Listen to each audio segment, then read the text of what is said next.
नमस्कार दोस्तों, स्वागत है आपका मुजावदिया मनीष चैनल पर। और ये आपकी क्लास नंबर 4th है। 3 क्लास मैंने आपको थ्योरी की करा चुका हूँ। ये आपकी क्लास नंबर 4th है। अगर आपने पहले वाली 3 क्लास नहीं देखी हैं तो आप इस चैनल पर जाना, इस चैनल के बाद वीडियो पर क्लिक करना और वहाँ पर प्ले लिस्ट पर क्लिक करना, तो आपको इसकी सारी क्लास मिल जाएगी। ये हम बायोलॉजी चैप्टर वाइज कर रहे हैं, तो ये आपकी 4th नंबर की क्लास है।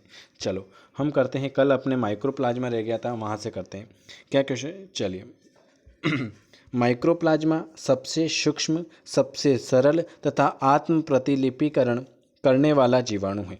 ठीक है, सबसे छोटा जीवाणु कौन सा है? तो सबसे सूक्ष्म माइक्रोप्लाज्मा। ये क्वेश्चन तो बनता है। माइक्रोप्लाज्मा सबसे सूक्ष्म, सबसे सरल तथा आत्म प्रतिलिपिकरण करने वाला जीवाणु है। इनकी कोशिकाओं में कोशिका भित्ति नहीं पाई जाती है। अगर आपसे पूछ ले कौन से सूक्ष्म कण में कोशिका भित्ति नहीं पाई जाती है, तो माइक्रोप्लाज्मा में कोशिका भित्ति नहीं पाई जाती हैं, परंतु वृद्धि एवं प्रतिलिपिकरण के लिए आवश्यक डबल स्ट्रैंड डीएनए उपस्थित होता है। डीएनए उपस्थित होता है। इसमें यह क्वेश्चन आया था, डीएनए किस में उपस्थित होता है? तो सूक्ष्म माइक्रोप्लाज्मा में डीएनए तो होता है, लेकिन कोशिका भित्ति नहीं पाई जाती। ये क्वेश्चन पूछा हुआ है, ये है ना। अगला क्वेश्चन, कोशिका भित्ति नहीं होने के कारण माइक्रोप्लाज्मा, क्या कोशिका भित्ति नहीं होने के कारण माइक्रोप्लाज्मा को सामान्य रूप से क्या कहते हैं? माल्कीक्यूट्स अर्थात कोमल त्वचा वाला जीव कहा जाता है। माइक्रोप्लाज्मा को जीवाणु, विषाणु एवं कवक के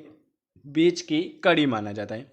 कोशिका भित्ति नहीं होने के कारण इस पर सामान्य प्रतिजैवी का प्रभाव नहीं पड़ता है, जैसे पेनिसिलिन और बीटालैक्स आदि, इनका प्रभाव इस पर नहीं पड़ता है। माइक्रोप्लाज्मा जीवाणु परजीवी अथवा मृतपोषी दोनों प्रकार के होते हैं। माइक्रोप्लाज्मा कैसा होता है? माइक्रोप्लाज्मा आपका जीवाणु परजीवी होता है और एक मृतपोषी होता है। दोनों प्रकार के हो सकते हैं।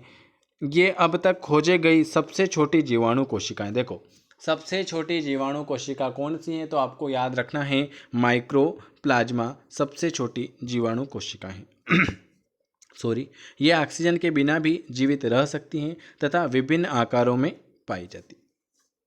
ठीक है, चलिए अगले आ जाते हैं, नीले हरित शैवाल। और कुछ बचा है क्या? एक और देख लेते हैं, ग्राम अभिरंजन परीक्षण। ये क्या होता है, इसके बारे में देख लेते हैं। यह परीक्षण जीवाणुओं के विभिन्न प्रकार के 2 प्रमुख वर्गों में विभाजित करने के लिए किया जाता है।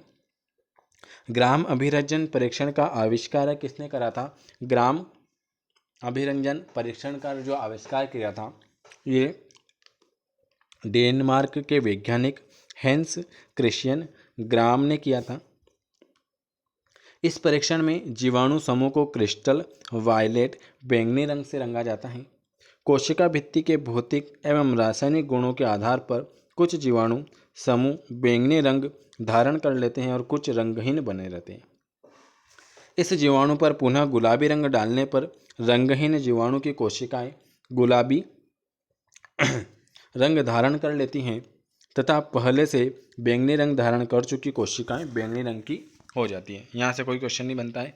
क्वेश्चन खाली ये बनता है कि ग्राम अभिरंजन परीक्षण किसने दिया था? तो हेन क्रिश्चियस ने ग्राम अभिरंजन परीक्षण का खोज किया था, वैज्ञानिक है। ठीक है, यहाँ से कुछ चलिए, नीले हरित शैवाल, यहाँ से क्वेश्चन बनता है आपका। ग्रीक भाषा में साइनो का अर्थ होता है नीला। ग्रीक भाषा में साइनो का अर्थ क्या होता है?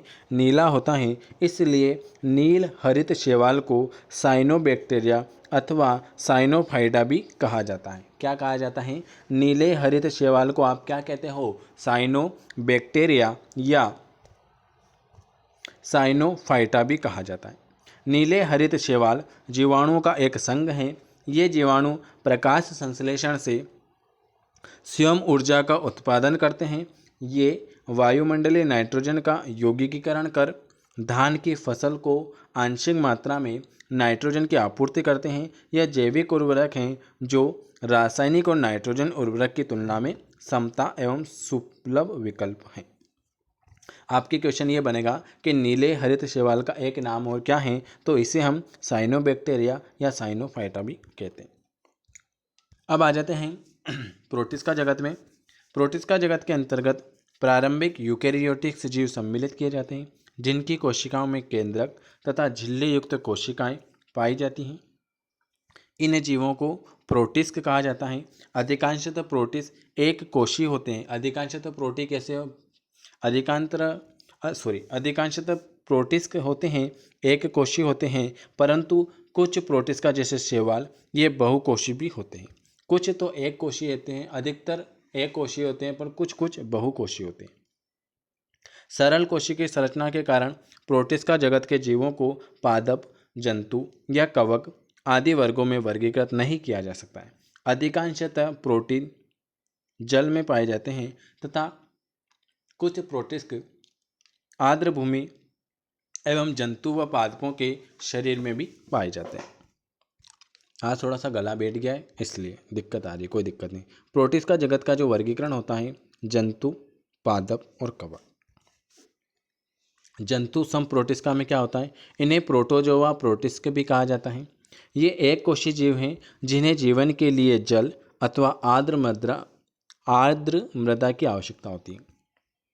अधिकांशतः जंतु सम प्रोटिस्टा विषम पोषी होते हैं एवं कुछ परपोषी भी होते हैं, उदाहरणतः अमीबा, पैरामीशियम आदि।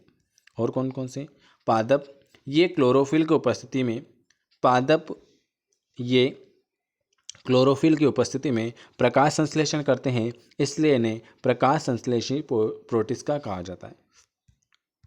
अगला है, ये जल में रहते हैं। इन्हें वास्तविक जड़, तना एवं पत्तियां नहीं पाई जाती हैं, परंतु संचलन के लिए इन्हें कशेरुकियां पाई जाती हैं, उदाहरणतः भूरे एवं नीले, हरित, शैवाल, युगनीला आदि।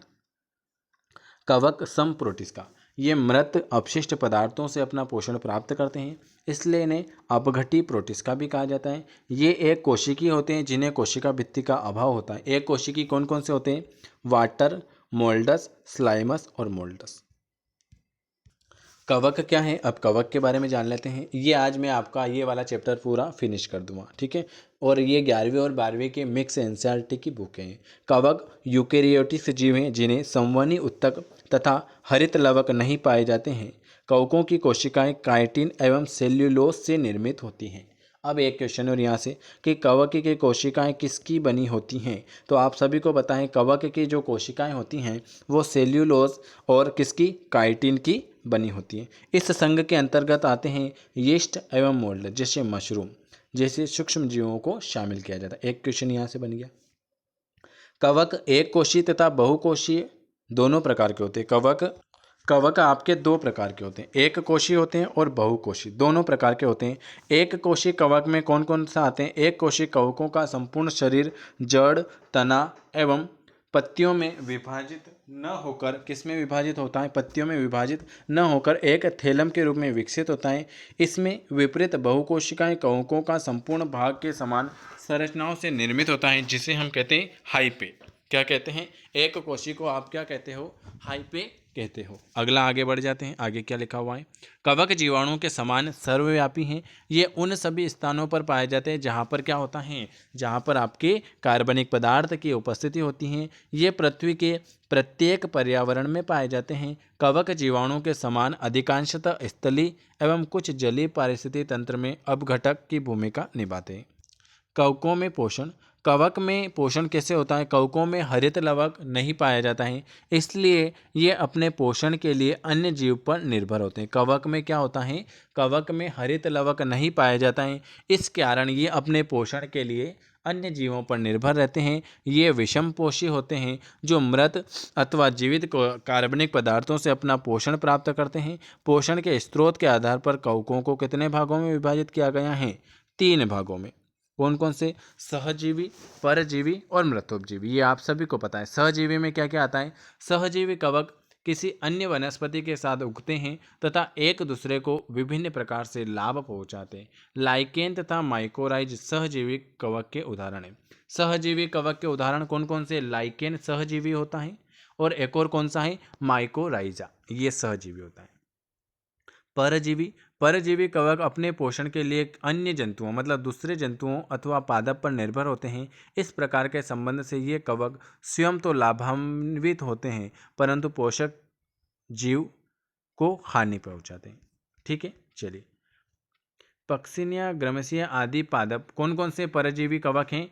पक्सिनिया, ग्रेमिनीस आदि पादप परजीवी हैं तथा एस्परजिलम अथवा कैंडिटा अलिकक्रम्स मानव को क्षति पहुंचाने वाले कवक हैं।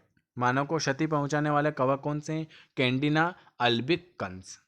मृतोपजीवी में क्या होता है? मृतोपजीवी का अर्थ है सड़ा गला तथा फाइट का अर्थ है पादप। सेफ्रोफाइटिक अथवा मृतोपजीवी से तात्पर्य क्या है? उन कवकों से हैं जो अपना भोजन सड़े गले अथवा मृत कार्बनिक पदार्थों से प्राप्त करते हैं। कुछ विशिष्ट मृतोपजीवी कवकों को मृदा क्षेत्र में उन स्थानों पर देखा जा सकता है जहां पे वे कार्बनिक पदार्थों का विघटन करते हैं। ये कवक विभिन्न भूजैव रासायनिक चक्रों में शामिल होते हैं। म्यूकर, राइजोप्स, मार्शलो आदि मृतोपजीवी कवक के उदाहरण हैं। कौन कौन से? म्यूकर, राइजोपस और मार्शेला, ये कई के उदाहरण हैं? मृतोपजीवी के उदाहरण हैं। से आपका एक क्वेश्चन बनता है कि जो एंजाइम का निर्माण होता है वो किसके लिए होता है? तो एंजाइम का निर्माण एस्परजिलस ओराइजे नामक कवक से, एमाइलेज यीस्ट से, इन्वेंट तथा पेनिसिलिन से पेक्टिन नामक एंजाइम का निर्माण किया जाता है। ठीक है, पेक्टिन नामक एंजाइम का निर्माण किससे होता है? तो पेक्टिन नामक एंजाइम का निर्माण एस्परजिलस ओराइजे नामक कवक से, एमाइलेज यीस्ट से, इन्वर्टज तथा पेनिसिलिन से पेक्टिनेज नामक एंजाइम का निर्माण होता है। विटामिन का संश्लेषण स्ट्रेप्टोमाइसिन ग्रिसिका से विटामिन B12। देखो यहाँ से एक क्वेश्चन है, क्या है कि स्ट्रेप्टोमाइसिन ग्रेसिकस से विटामिन क्या? B12, यीस्ट से विटामिन D तथा अस्बेलिया गिसिपी से विटामिन B2 राइबोक्लोविक का संश्लेषण किया जाता है। विटामिन B2 का रासायनिक नाम क्या है? तो राइबोक्लोविक।